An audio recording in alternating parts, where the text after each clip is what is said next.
So I would say that Fed policy, along with government policy, has been the biggest enabler of non-merit-based inequality that you have in the entire world.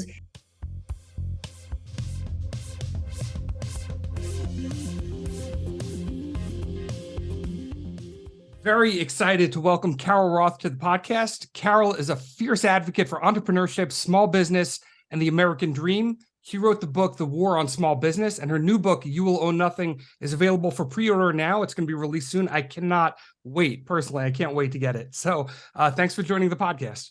Thanks for having me. And I cannot wait to get it to you. When I tell you, my publisher and my editor, we've tried so hard to get it out early and just to no avail, because it just becomes more and more relevant every day. So if you pre-order it, it will be in your hot little hands on July 18th. Excellent. Okay. I want to start.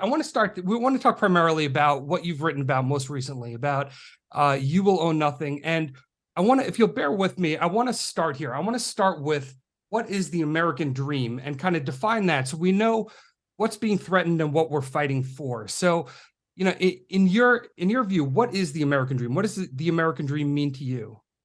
So the American dream, I think, is the opportunity to basically have a better future than perhaps the people who came before you. But if you think about the symbolism that's always associated with the American dream, it's owning your own house, right? It's a house with a picket fence. And I think there's a very clear reason for that. And I'm sure you know this very well, but in terms of my helping people to create wealth over multiple decades, the foundation of what creates wealth is ownership. It's the ownership specifically of assets that have the opportunity to retain value and hopefully appreciate in value. And that's something that earning alone can't do for you. If you keep all of your money sitting around in cash and it doesn't do anything, you have some money, but you're probably not creating wealth in the same way that if you invest that into something tangible that has that appreciation opportunity. And for a lot of Americans, part of the reason why home ownership has become the number one asset across all demographics in terms of household wealth is, I think, duration, that people go into homes for other purposes, right? It's not just a pure financial investment. They want to raise a family. They want to be in a good school district. They want to have a place in a space that they enjoy. So the kinds of emotional ties that might get people to turn over other assets, worries about what's happening in the market and the like, you can't really do that with a home. You're kind of stuck with it. So you end up waiting out these booms and bust cycles.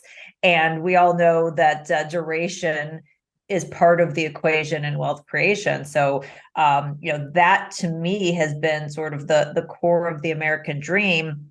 And if you don't mind me adding, part of the reason I'm so passionate about this is, I come from a family that has seen this American dream progress. My grandmother came over from other country. My great-grandparents came over from other countries. They went through the Depression. They were very, very poor. My father kind of worked his way up, was blue collar. He was an electrician. And then I had the opportunity, based on what he did, to rise up and have this success and seize that American dream far beyond anything that he could imagine. And now I'm looking around and I'm seeing those opportunities basically go away or have barriers extracted in front of them for other people. And that sucks, because this is the place. There's a reason why it's called the American dream and not the global dream. People from around the world come here seeking that dream. And it's a special and unique thing that I think we need to fight to preserve.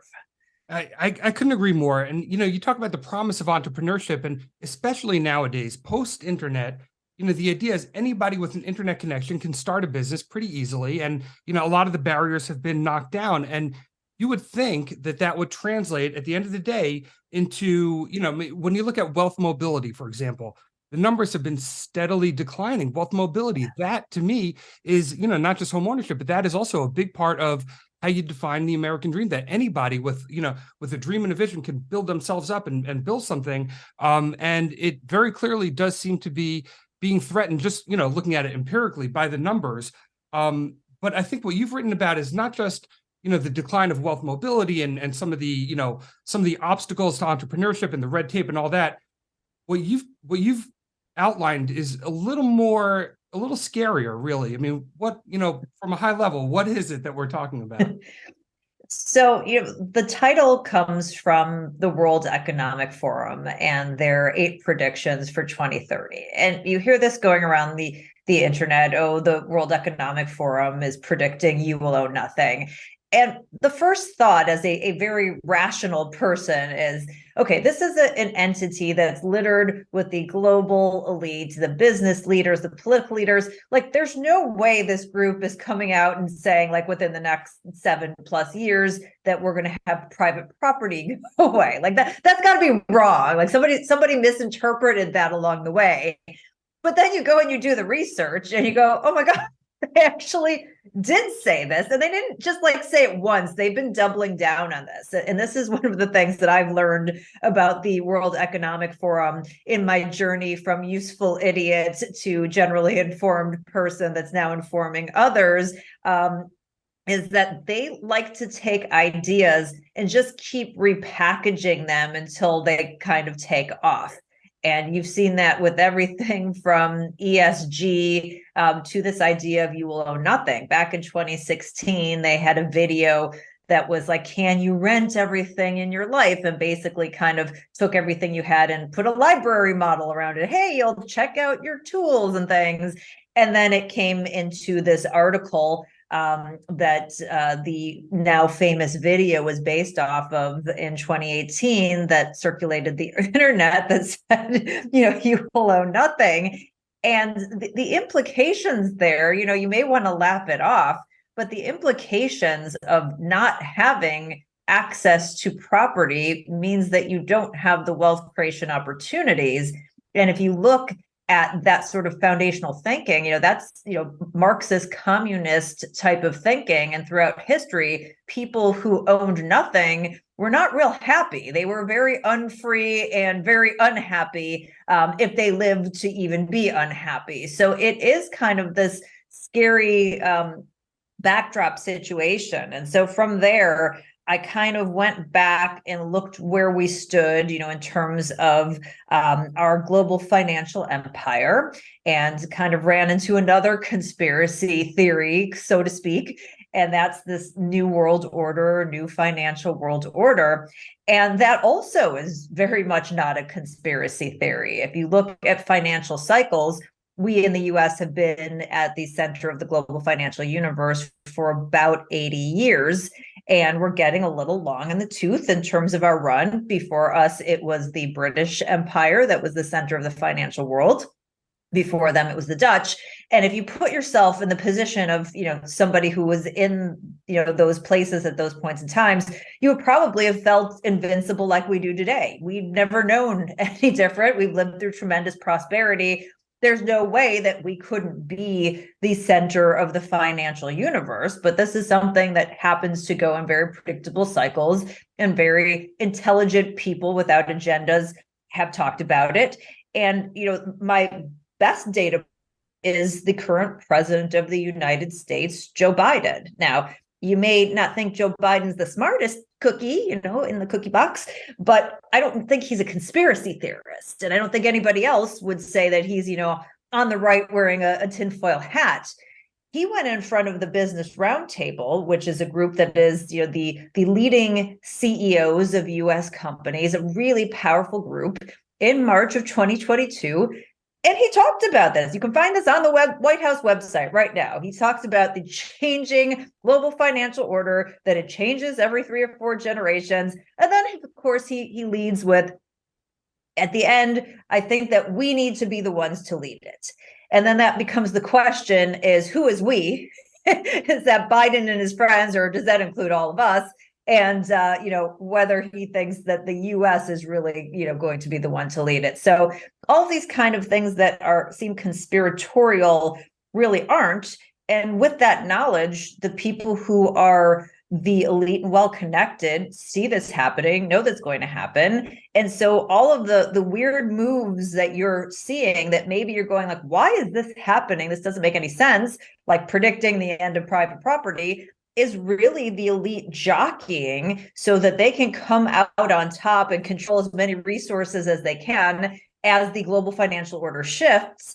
And the more they grab for themselves, they're kind of leaving you with nothing in the process. So there is that very clear through line there. It's very uncomfortable to talk about. And, you kind of hinted at this, that there's a lot of complacency here in the US. Like we never had to fight for our freedom. We never really struggled. I mean, anyone really, who was born post World War II in this country.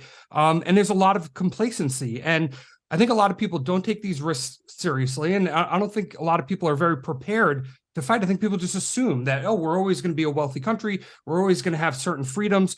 It's so there are people that maybe would, speak out or fight or talk about these things, but it becomes very uncomfortable to talk about when, the world is complacent. The world around us, our world, the US world is very complacent.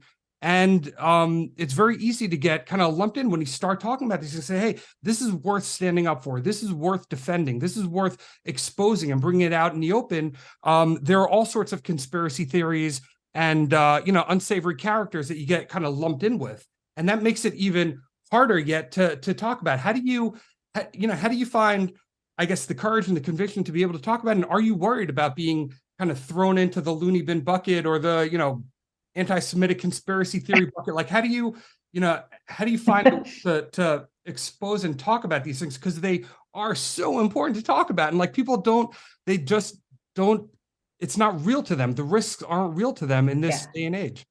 I'm so glad you asked this question because I think this is key to why the book is very powerful.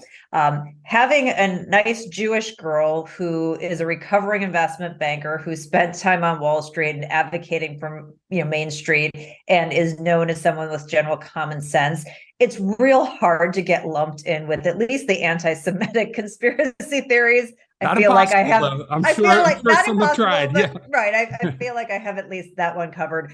But I do think it was one of my challenges in trying to find people to even just endorse the book. The reality is, and I'm just going to be honest here, a lot of the people who've been talking about a lot of these things are cuckoo. And so it doesn't lend a lot of credibility. And I think that's the key thing here. When I can find data points, and I have more than 600 sources in the book, with the greater majority of them being very left-leaning mainstream media or directly from the people's mouths who've said these things. But when I can point to Joe Biden on the White House website talking about a new world order, it's real hard then to go, well, he's in the conspiracy theory too. And so I feel like this is sort of a breakthrough of taking things that, they weren't untrue just because some crazy people said them.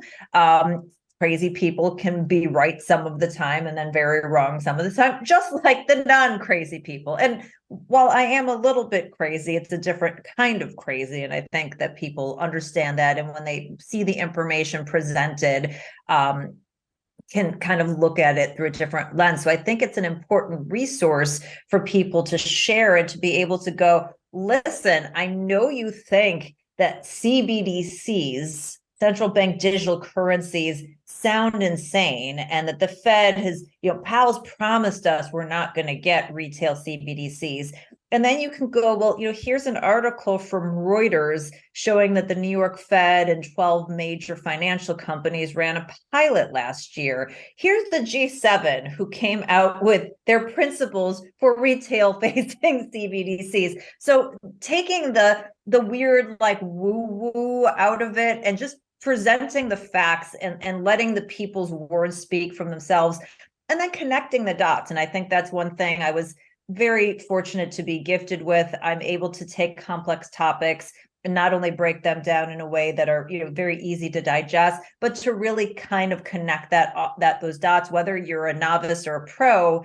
And so I think yeah, fortunately, I was able to change the narrative a little bit around COVID and the financial situation there with the war on small business, which a lot of people came to very late. And I think that this is an opportunity for me and for everybody who reads this and shares it with friends and colleagues and people, to empower people with the knowledge, because some of these things are things that people know, and some of them are things that people have never heard of, but the dots aren't being connected, at least not by anybody with an iota of credibility. Right. Well, let's start connecting those dots. So when I asked you about the American dream, that was kind of to set up some of the conversation to follow. And you define the American dream in part by home ownership. Here's what inflation has done. And inflation, let's not right. Inflation is a direct function of money printing and Federal Reserve policies. And anyone who tells you otherwise is, in my opinion, being completely foolish. And so here's where we are. When you account for inflation, right, post-inflation, home prices have leapt by 118% since 1965, while median household income has increased by 15%. Yeah. The average house price to income ratio is 5.4, which is more than double what people recommend, the 2.6. From 2019 to 2021 alone, the pandemic increased the average house price to income ratio by 15%. And since 1965, home prices have increased 7.6 times faster than income. So housing is truly getting out of reach, right? And that as a function of the American dream. Okay, you'll rent it, right? You'll own nothing and you'll be happy, right? You just rent it. And so there's so much to talk about in just this little piece. So first of all, if you think the US's trajectory, those statistics you cited were for the US, wait till you see what's happened in Canada. But that's a whole other story. But I did put that chart into the book.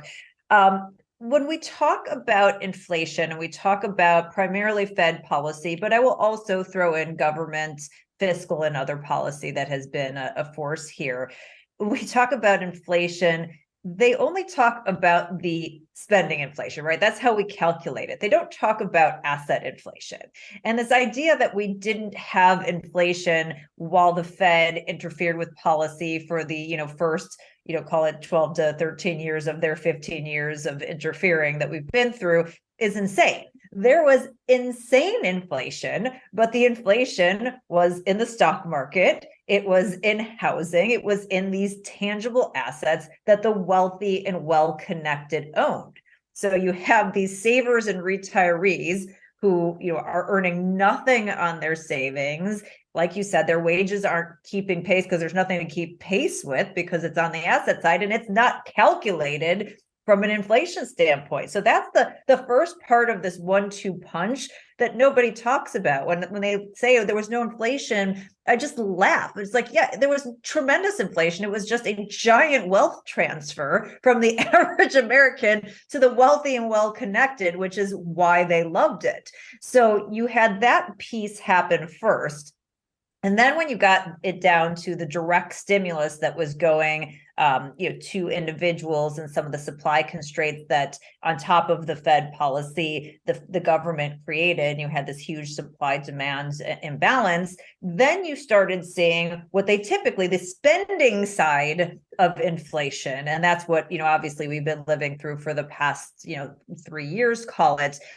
And so that's what they calculate, but that's just the other side of the equation. So now you have it on both sides. So before it's just like you weren't keeping pace and assets were inflated. Well, now assets are inflated. Oh, and your cost of living has been decimated. So now the gap is even further. So I would say that Fed policy, along with government policy, has been the biggest enabler of non-merit-based inequality that you have in the entire world, and has been this effector of this massive transfer of wealth that has put housing out of reach for the masses. And then if you kind of go back to the idea of the renting of the American dream, as you were talking about, what happened after the Great Recession financial crisis, and when they held down these interest rates and they had this easy money policy and there was so much cheap debt available, is that investors had nowhere to put the money to find a return on it, to find yield. And so they came up with something that didn't exist before 2010, and that was corporations competing with you to purchase a home. And now this is a full-fledged industry. We have had recent quarters where 20% of the inventory of single-family homes have been purchased by corporations who want to rent you the American dream. And again, this is all connected with this you will own nothing and is coming at you from every piece of the pie. But in housing and that symbol of the American dream, it's very real, and it's derived on every side from Fed policy. And then for our younger Americans, the millennials, who interestingly, on a inflation adjusted basis, actually are making more money at age 40 than Gen X did or boomers did at the same age, adjusted for inflation, but they have less wealth and they have less opportunities to purchase homes, and they have fewer homes. Part of it is because of this increase in prices. And the other thing that people don't connect the dots is the government becoming the biggest predatory lender in the country with nationalizing school loans and driving up the price of college to the point where they can't earn a return on their investment and they're saddled with debt. So of course they're not able to invest in these homes. So again, all of these kind of things line up from every direction. And it's not just any one piece of it. It's this massive puzzle that we have to put together when we look at, okay, this is why they're predicting I will own nothing, because they're all working from different angles. And who's benefiting? On the college side, it's the colleges. Look at the endowments, look at the administrators. That is a transfer of wealth from young people to colleges. Look at the homes. It's a transfer of wealth from families and their legacies to corporations. Look at the rest of Wall Street. It transferred from savers and retirees and Main Street to these big companies. This is all very deliberate and clear outcomes of the policy that they've created, much of which, again, they can kind of get away with, or at least are accelerating, because it is this end of the financial empire. If this was 40 years ago, they're not doing these kinds of things. It's really incredible. I mean, when you talk about corporations competing with everyday Americans to buy the homes, not just corporations, we're talking about private equity firms for the most part, who have access to capital at a significant discount to where regular people can get a mortgage. So they're not only competing with each other for the same home, but the corporation is drastically advantaged versus the would-be homeowner, versus the regular people that are fighting for a retail mortgage, which is going to be 4 or 5 points above where the private equity are able to source their capital at, which is, I mean, it's astounding that's well, so they can pay, and they can pay in cash because they've locked down that cheap debt for the past however many years. And then if you think about when you're selling a home, you as a buyer are going to have all these contingencies. Oh, there's a leaky roof, or there's whatever. Corporate buyer doesn't care. I'll take all of them. I don't care, because I'm going to renovate them and rent them back to somebody. This is not my personal emotional tie. It makes no difference. So they have no contingencies. So if you have a seller, who are they going to sell with? The all cash buyer who's not even going to come look at the house, or the person who's going to be a pain in the what, who has to qualify for a mortgage, and now that's 6 whatever percent. It's really tilted the playing field in a way that I don't think most people have wrapped their heads around. And the cast of characters, as you said, private equity firms, publicly traded companies. One of the biggest ones is actually not even a US company. It's based in Canada, Tricon Residential, that we talked about, was featured on 60 Minutes. Again, taking the conspiracy nature, Leslie Stahl sat down with them, got a lot of the quotes from there.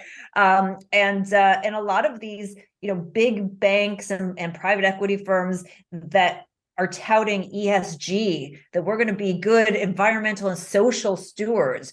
Well, how are you a good social steward if you are disrupting the ability for people in society to have home ownership and that wealth creation? And they really spin this idea of you renting the American dream. It's great for you. It's easy. You don't have to worry about it, and you're not building any wealth, and you will not be happy.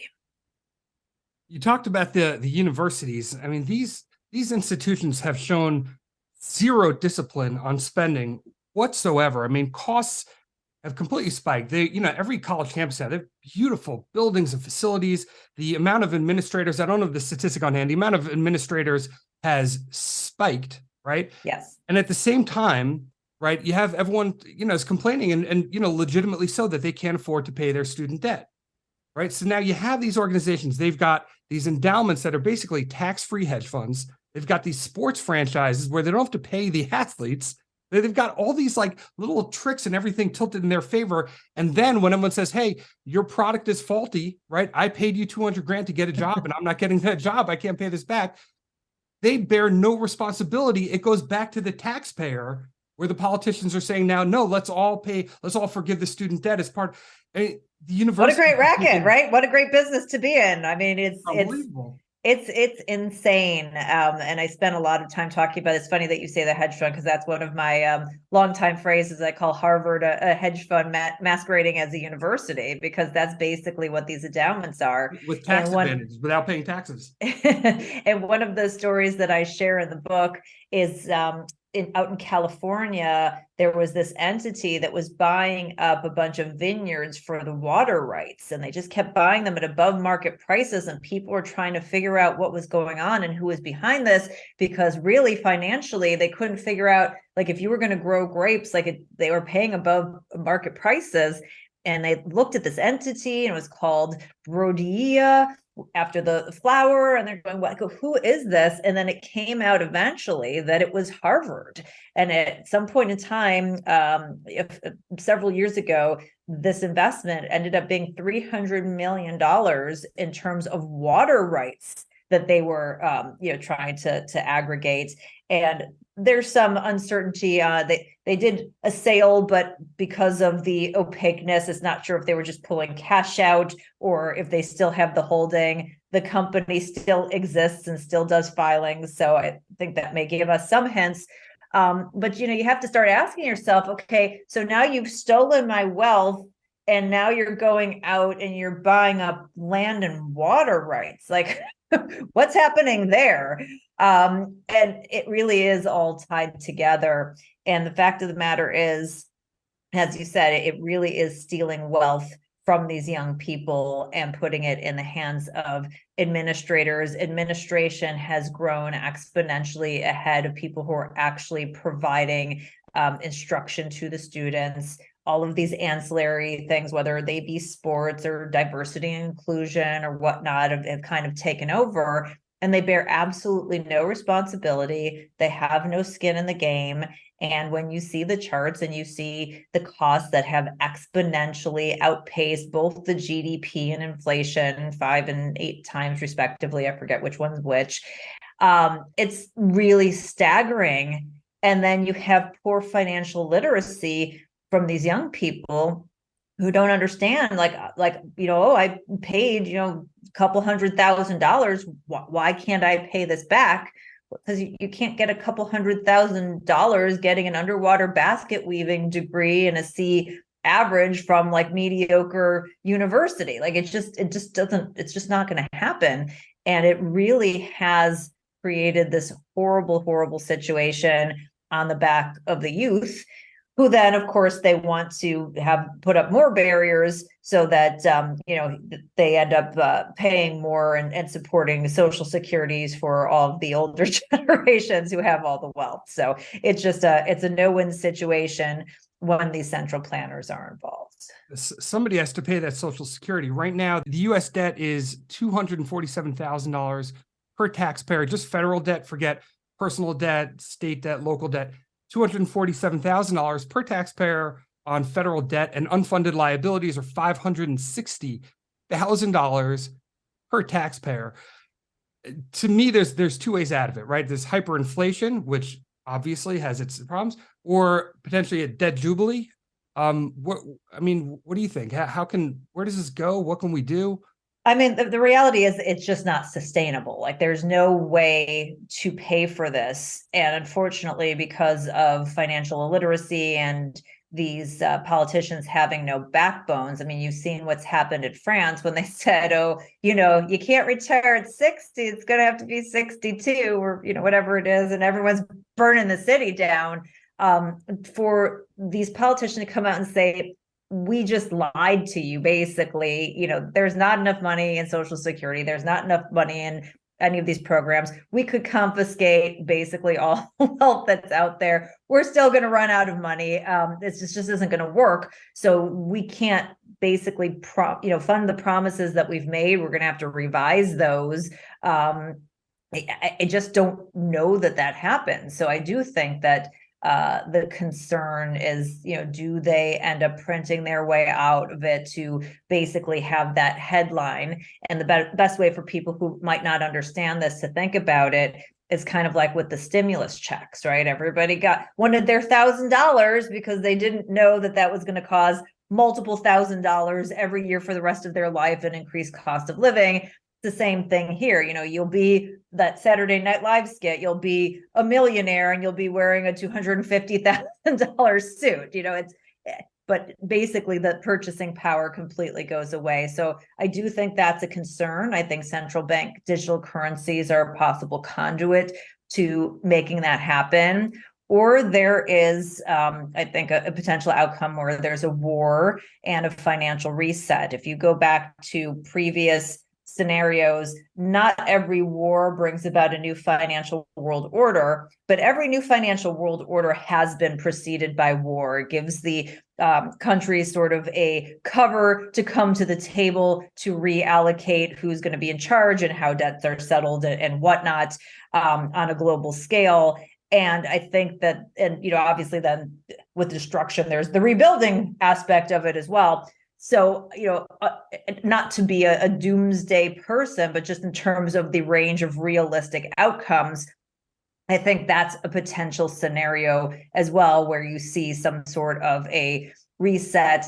And, with the de-dollarization that's currently happening around the globe and the, amount of reserves that, numbers of blocks of countries have been basically taking down, it could be the kind of scenario where there's a new basket of currencies and or other tangible assets like gold and other precious metals that once again become the backing of a financial system, and that kind of gets reset. And again, the U.S. has the biggest gold stockpile theoretically, if they're what they're telling us is true, vis-a-vis everyone else. So we're not going to be in as good of a position as we were before, but maybe it's still better than some of the other places. And I think that's kind of the hardest part for all of us to wrap our heads around, is like, there's no other option. It's not like there's these other countries that have great individual rights and free ideas, and like they're going to be like the next bastion. Like the competitors are backwards, like China, like who wants to hold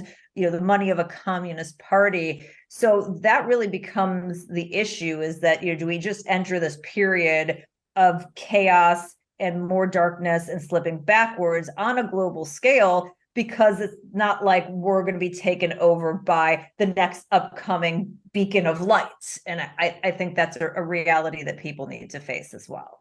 Yeah, I mean, the idea that, there is no great bastion of freedom and economic stability anywhere else, to me, that's like the story of the dollar strength. A currency can only be priced in another currency. So the dollar's been strong, but yeah, because the dollar basket is euro and yen, where, some of the same issues are even, exacerbated even more so. And we like to call that, Phil, the skinniest kid at fat camp. It's very strong relative to other currencies. It's not so strong when you go to the grocery store. Exactly. And that, I think that, really, what the Bitcoin crowd, when Bitcoin first came to my attention, it was sold as like a faster payments, like a more of a fintech, and then it very quickly adopted a lot of the Austrian economic principles, a lot of the stuff that Goldbugs had been talking about, and I think a lot of its appeal is hey, there is no great other option. And you look at some of the ideas of cryptocurrency and Bitcoin, and regardless of the whether they're true or not, or the case for Bitcoin, it's interesting that a lot of those talking points, while they kind of took the talking points from, some of the more libertarian minded or Austrian economic minded people, the central banks have now taken a lot of those cryptocurrency principles, right, in their effort to build these CBDCs, which may be a tool to facilitate some of what you're talking about. So, on the surface, CBDC, right, central bank digital currency, essentially cryptocurrencies controlled by central banks. We're talking about. So let me correct you on that. Yeah, please. So Yeah. they're not cryptocurrencies, because cryptocurrencies are meant to be decentralized. These are highly centralized endeavors. So they're digital currencies that they are trying to conflate with cryptocurrencies and decentralization to get people who are interested but don't really understand that the sort of reason to buy into what they're doing. Right. So I mean, on the surface, right, what they're selling with these CBDCs is, hey, there's transactional efficiencies, right, and we'll be able to catch tax evasion and money laundering, and okay, right, those are great. I'm on board, but I think it's kind of a leading question. I've heard you speak about this, but I think some of the risks that they're not bringing, that are not being forthcoming about are pretty scary. What are some of those risks about CBDCs? Well, the biggest risk is putting the entire control and full transparency on everything that you do, who you do it with, how you are doing it, and when you're doing it in the hands of the Fed and government. It would basically be like having a tracking mechanism in your dollars and your credit cards that was being monitored real time, that basically they would have the control to shut down on a whim. And so the concern, as we kind of go through all of these different issues, which again would have sounded crazy 10 years ago, but we've lived through COVID, so we have kind of some proof of concept here.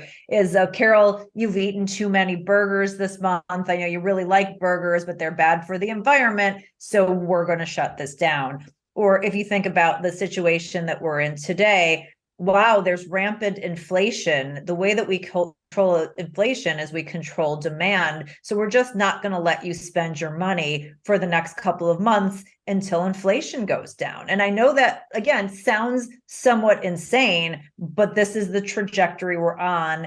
And the reality of what has happened over the last 15 years with policy, and certainly accelerated in the last 3 years, should make people very wary of that. And that's the individual freedom agency. You control the money, you control the people aspect. And there's also the too big to fail aspect of it. I mean, part of what you want in a financial system is decentralization. So if you have a point of failure, a couple points of failure, it doesn't bring the system down. If everything is concentrated into one area and that gets hacked, which is obviously going to be a huge target, flashing like, please take me down because this is it, then what happens? I mean, the entire financial system goes down. You can bring a country to a grinding halt. So there's absolutely no compelling reason for the US to do a central bank digital currency other than power and control, and them trying to get out of the mess that they've created, which will only create a bigger mess. So this is something that everybody needs to get a better handle on and understanding, and do everything they can to not only push back against, but to make other provisions for, like, if and when this happens, and we will get signposts along the way. So it's not happening tomorrow, but it could happen rapidly. In terms of your stores of value and your medium of exchange, what are you going to do? What are your alternatives, so that if they take control of the system and you have wrongthink and you are not able to operate in the system, or they're just doing things that don't align with what you want to do, how are you going to continue to be able to operate?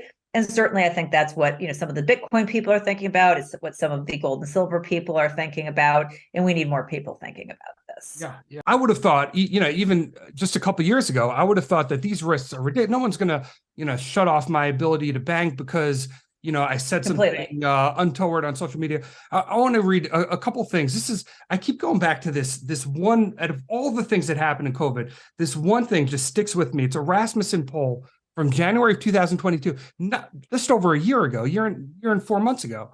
27% of all voters think the federal and state government should be able to fine or imprison individuals who publicly question the efficacy of the COVID-19 vaccines on social media, television, radio, or online digital publications. And here 18% of voters would support temporarily removing parents' custody of their children if the parents refuse to take the COVID-19 vaccine. I mean, I think people forget how what's the word? How zealous, I guess, how zealous people how overzealous they were. I mean, it would, right? And it happened so fast. And now that everyone, it's pretty much common knowledge that the vaccines just flat out didn't work. There is no admission. There's no about face. There's no embarrassment. Nothing. Okay, we just go on. And it would not make any of those people pause to do it again. And, if you think about, certainly it wasn't in the US, it was Canada with the Freedom Convoy and the truckers there. What happened, if you think about, we had people in the US do a GoFundMe, and the Canadian government said to GoFundMe, which is a US based tech company, yeah, you got to cut this off. And they went, okay, yeah, sure, we'll do that. All of that money, gone. Then it was Give, Send, Go that did another one. It was hacked by people who said, well, the Canadian government didn't want you to do this. And so we're not only going to not let you get the money out to these people, but we're going to expose everybody who donated to it. So you've got this situation where the people around you are the ones, because they are getting that social credit, they are getting the good scores, they can put up their emojis and wear the right t-shirts and put the signs on their lawn, and they're getting, the pat on the head and, oh, you're good. And, oh, by the way, if there's digital currency, maybe they get an extra bonus for doing this, right? By the way, right? Because this is all about incentives, as Charlie Munger says, drive outcome. Show me the incentive, I'll show you the outcome. And so I agree with you. In fact, February of 2020, my husband and I were sitting around and we were talking about sort of this unfolding COVID situation that at that point was happening more in China and Italy. I had actually gotten COVID in February 2020, but they didn't have the test then, so we didn't realize that that's what it was until after. But we said, do you think that the US could shut down for 2 weeks? We were both like, no, that's just people wouldn't go along with that. It's America. It's ridiculous. And that was the only thing I've gotten wrong since that point in time, was just this non-belief that people would be willing to go along. But I think that just kind of goes back to the period of history that we've lived through, and then going back to other times. But the reality is that people around you are going to be the ones, and they might even be in your family, to tattle on you and to say you have wrong think and to keep you out of society. And what they're doing is that they're attacking your social standing, which is your opportunities to create wealth. They are attacking your job in some cases, which is your actual, current creation of wealth. And then, as we've talked about in some of these other areas, they're attacking your actual wealth. And so these are all different facets that tie back into our main theme here of you owning nothing and not having that ability to create wealth and have freedom for yourself. So I want to leave this on a positive note. And the last chapter of your book is Own Everything, right? How to take back our wealth, right? So here's where we are, right? And it is, pretty scary. It's not great, but what do we do? Where do we go from here? Where do, like-minded, courageous people, what do they do to try to, protect our future?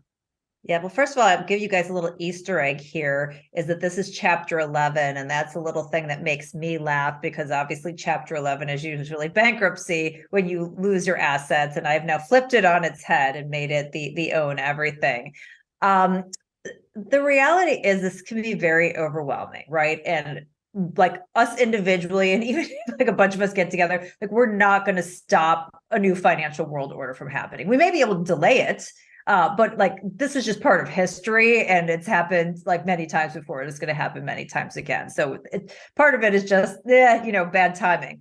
But from an individual standpoint, there are things that you can be thinking about, both from a behavioral standpoint as well as a financial standpoint. And I would argue a financial behavioral standpoint, where you can look to what the elite are doing instead of what they're saying and emulate what they're doing. So you've got these people who are specifically going into hard assets. They are going into physical metals. We saw central banks load up on those over the last couple of years. They are buying up, as we talked about, land and water rights. They are competing with people for homes. That's behavior that tells you that they're seeing long-term value in those types of areas. So I think you need to be prepared for that. As we talked about, think about from both that store of value, which I think the hard assets cover, but also from a medium of exchange. If things go badly for some period of time, because this could be very chaotic, this isn't going to be linear, and it's probably got its ups and downs. So if you have to get through periods of time, how are you exchanging? How are you getting the medicines that you need? How are you getting the food that you need? How are you getting those basics covered?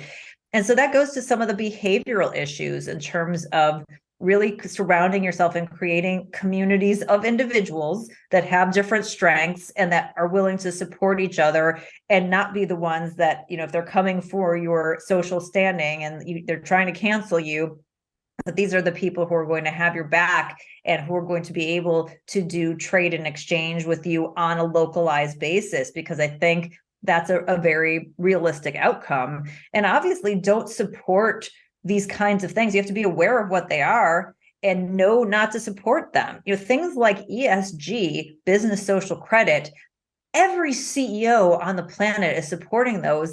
95%, I would venture, based on my kind of anecdotal surveying of them, have no idea what it means and no idea where it came from. I know for a fact of a head of ESG at a publicly traded company that's never heard of the World Economic Forum and doesn't know where ESG came from. They're just profiteers, right? This is a grab. This is this new thing, and I can make fees. So I'm making fees without thinking of the bigger implications. So it really is about getting this knowledge, empowering yourself so you know where these threats are coming from, and you can have that plan, and then sharing that with other people. And I will tell you, we talk about like-minded people. That's obviously important. But there are finally more people who are open to these ideas, who you wouldn't necessarily think are your allies, but people who have been suffering via inflation, people who saw some of the outcomes from COVID that are now going, okay, well, I might not agree with you on all of these things, but some of these ideas I'm now going to be open to. And so don't dismiss anyone. Let them dismiss it themselves, but don't dismiss it, on somebody's behalf. And so I think that that's really my message of optimism, is that on an individual basis, there are steps you can take to do your best to preserve the American dream and to share that. And I want you, they may want you to own nothing, but I want you to own everything. Bottom line. Yeah, I love that. And the idea of communities, we don't have communities anymore. And I think, it'd be nice to reestablish that. The ESG thing is the idea that you can absolve your sins and be a good person by investing in Facebook, right? You look at the companies that ESG likes, it doesn't even pass the smell test on the most basic level. These aren't ethical companies any more so than the others. But be that as it may, where can people find the book? So the book is widely available everywhere. I'm a capitalist, so wherever you like to buy your books. Amazon's great for rankings, but it is big tech. Bookshop.org lets you support a small business. Books A Million, Barnes and Noble, like pretty much any place you can get a book. I do think Amazon's is going to be the ones to get it in your hand if you want it on July 18th and to have that early read. But I will take your support from anywhere. The most important, I think it's going to provide just a ton of value for you, and then be that conduit for you to help empower others. Because again, we all have a role to play, and we cannot just sit back anymore. You have to become active. So we have different roles. This was my role, was doing all the research for you and putting it together, but we now need people to spread and act on that information.